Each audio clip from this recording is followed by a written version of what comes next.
नमस्कार दोस्तों, स्वागत है आप सभी का हमारे YouTube चैनल देव जी के ट्रिक्स में। तो दोस्तों हम यहाँ पर हिंदी साहित्य पढ़ रहे थे और हिंदी साहित्य का ये तीसरा पार्ट है। इसके पहले हमने 2 पार्ट आपके अपलोड कर दिए हैं जो कि आपको प्लेलिस्ट में मिल जाएंगे।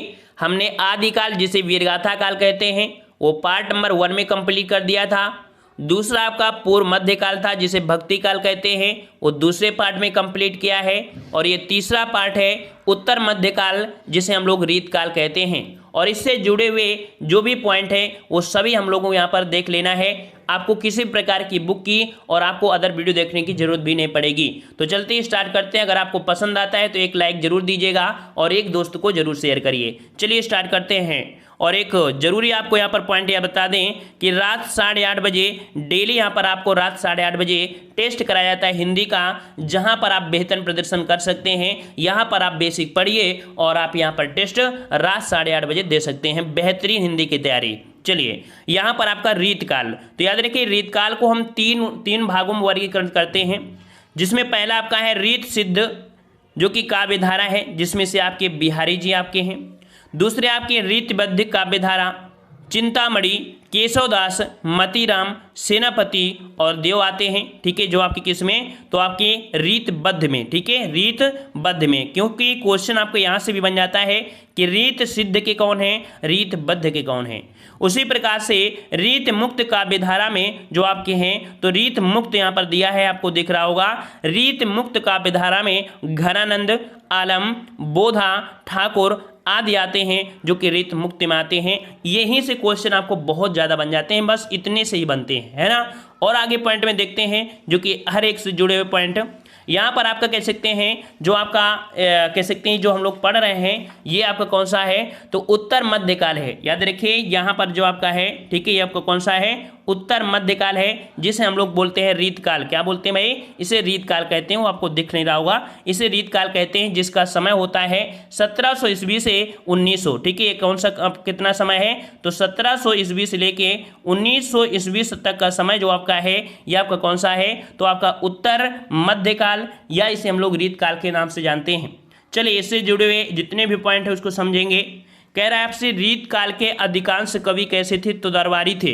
क्वेश्चन आपसे पूछेगा कि रीतकाल के अधिकांश कवि कैसे थे, तो आपके कैसे थे भाई, तो आपके दरबारी थे, अर्थात ये राजाओं के आश्रय में उनके दरबार में अपनी कविता किया करते थे। ठीक है, रीतकाल के प्रमुख कवि देखा जाए तो आपके देखिए बिहारी जो आपके हैं किसके दरबार में, तो आपके याद रखिए कि जयपुर और आमेर के राजाओं के दरबार में ये अपने शोभायमान थे। ठीक है, कौन, आपके बिहारी। ठीक है, और आपके अगले हैं चिंतामणि, ये आपके नागपुर दरबार में रहते थे। केशवदास जो कि आपके ओरछा के राजा के दरबार में रहते थे। भूषण जो कि आपके पन्ना के राजा के दरबार में। वहीं पर भिखारी दास प्रतापगढ़ और अवध के यहाँ पर कह सकते थे। और आपके बोधा जो कि यहाँ पर कह सकते हैं ये भी आपके पन्ना, ठीक है, दरबार में रहते थे। और आपके कुलपति मिश्र जो कि आपके जयपुर में यहाँ पर कह सकते हैं स्वाभिमान थे। और आपके मतीराम जो कि बूंदी में। और आपके रघुनाथ जो कि आपके काशी में, काशी के राजा के दरबार में रहते थे। तो ये आपके कह सकते हैं कि सभी राजा के जगह दिए गए हैं और ये जो आपके हैं कह सकते हैं आपके लेखक हैं। क्लियर हो गया होगा, ये एक कॉपी में नोट करिएगा इसी प्रकार से। याद रखिए इनके नामकरण को लेकर विद्वान एक मत आपके नहीं है, कोई कोई बोलता है हाँ, कोई बोलता है नहीं। ठीक है, चलिए अगले प्रश्न को आते हैं। प्रश्न आपसे अगला है कि रीतकाल का नामकरण किसने किया। याद रखिए सबसे महत्वपूर्ण आपका है कि रीतकाल का जो नामकरण है, ठीक है, यहाँ पर एक हेडिंग डालना है आपको, रीतकाल का नामकरण किसने किया है। ठीक है, दिख नहीं रहा होगा, चलिए तो यहाँ पर देखिए विद्वान आपके कौन है, तो रामचंद्र शुक्ल। याद रखिए रीतकाल रामचंद्र शुक्ल ने क्या कहा है, तो आपके रीतकाल का है। याद रखिएगा कि आपके उत्तर मध्यकाल को जो रीतकाल है, तो रीतकाल किसने कहा है, तो रामचंद्र शुक्ल ने कहा है। वहीं पर मिश्र बंधु ने रीतकाल का नाम क्या दिया है, तो इसे अलंकृत काल कहा है। ठीक है, मिश्र बंधु ने क्या कहा है, अलंकृत काल कहा है। और आपके विश्वनाथ प्रसाद मिश्र ने आपके रीतकाल को श्रृंगार काल की उपमा भी दिया है। ठीक है, और आपके रमाशंकर शुक्ल, जिन्हें रसाल के नाम से जानते हैं, इन्होंने रीतकाल को कला काल भी कहा है। तो ये भी पॉइंट आपको पूरे के पूरे नोट करना है। कॉपी में इसी प्रकार से क्वेश्चन पूछेगा, नेट में ढूंढेंगे तो थोड़ा कंफ्यूज हो जाएंगे, लेकिन अगर एक जगह नोट कर लेंगे, ठीक है, तो 100% सफलता यहीं से मिल जाएगी। अगला प्रश्न आपसे पूछा गया है कि रीतकाल के प्रमुख कवि और उनकी रचनाएं।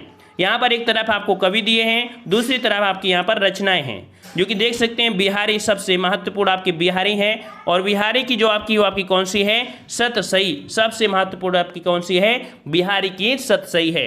और अगला दिया गया है चिंतामणि। चिंतामणि की जो आपकी है वो आपकी कौन सी है, तो आपकी कवि कुल कल्पतरु और आपकी श्रृंगार मंजरी, छंद विचार और आपका ऋष विलास, ये आपकी चिंतामणि की आपकी रचनाएं हैं।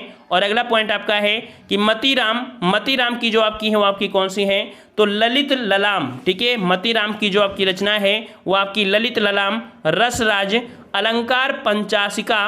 वहीं पर आपकी अगर बात करें भिखारी दास की, तो भिखारी दास की है काव्य निर्णय, श्रृंगार निर्णय। जसवंत सिंह की बहुत ही महत्वपूर्ण, याद रखिएगा, जसवंत सिंह की आपकी भाषा भूषण पूछी जाती है, तो भाषा भूषण, प्रबोध चंद्रोदय, अपरोक्ष सिद्धांत और आनंद विलास, ये आपकी जसवंत सिंह के हैं। भूषण की बात करते हैं तो भूषण की आपकी शिवराज भूषण, शिवा बावनी और छत्रसाल दशक, ये आपकी भूषण जी की आपकी है रचना।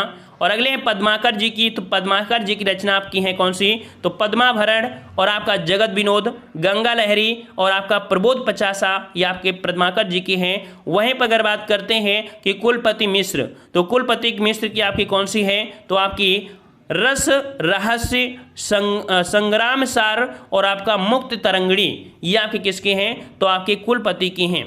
अगला आपका दिया है केशवदास, तो केशवदास की जो कि बहुत ही महत्वपूर्ण आपकी है कौन सी, तो रामचंद्रिका। याद रखिए केशवदास की कौन सी है, तो रामचंद्रिका है। और विज्ञान गीता, जो कि एक आध्यात्मिक ग्रंथ है। याद रखिए अगर क्वेश्चन ये पूछे कि केशव चंद्र की कौन सी आपकी रचना है जो आध्यात्मिक ग्रंथ है, तो आपकी रामचंद्रिका और विज्ञान गीता, ये आपकी कह सकते हैं आध्यात्मिक ग्रंथ हैं। वहीं पर आपकी कौन कौन सी, कविप्रिया, रसिक प्रिया, ठीक है, ये आपकी केशवदास की हैं। दूल्हा, ठीक है, ये भी आपके एक कह सकते हैं कवि हैं। इन्होंने कवि कुल कंठाभरण, ठीक है, और कह सकते हैं ये इन्होंने रचना किया है। और आपके दिया है बोधा ने यहाँ पर वीरावगीश और आपका इश्कनामा, ठीक है, वीरावगीश और इश्कनामा किसने, बोधा ने। और घनानंद ने, तो घनानंद में सुजान हित प्रबंध, वियोग बेली, प्रीति पावस, एक इश्कलता और आपका कौन सा, पदावली। तो थोड़ा थोड़ा यहाँ पर आप देख लीजिएगा, यहाँ पर इश्कनामा है, यहाँ पर आपका इश्कलता है, ठीक है ना।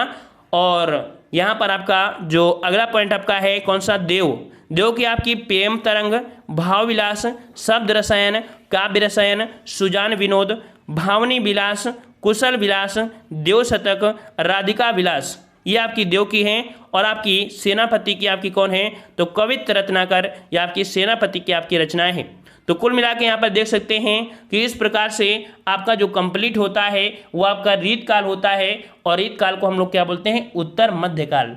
तो इस प्रकार से उत्तर मध्यकाल आपका खत्म हुआ है। अब नया आपका काल शुरू